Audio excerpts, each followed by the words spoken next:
Kolay gelsin. Kuvvet bu kadar.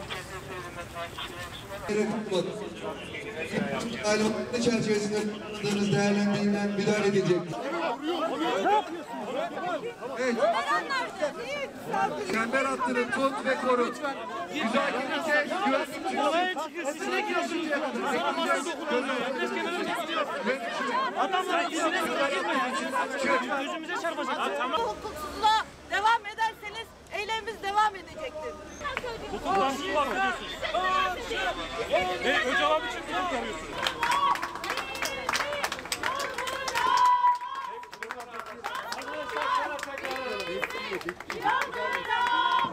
Bakın, hayır, yaptığınız eylem yasa dışı. Buna müsaade edemem. Grup içerisinde vekil olmayanlar var. Devam edelim. Onlar ayrılsın, devam etmeyeceğim. Onun dışında devam ettirmeyeceğim.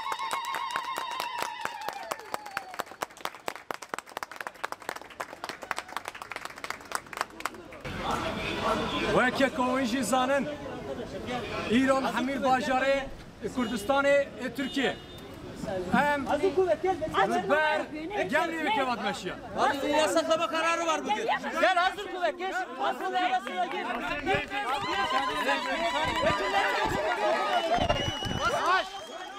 Yavaş gel.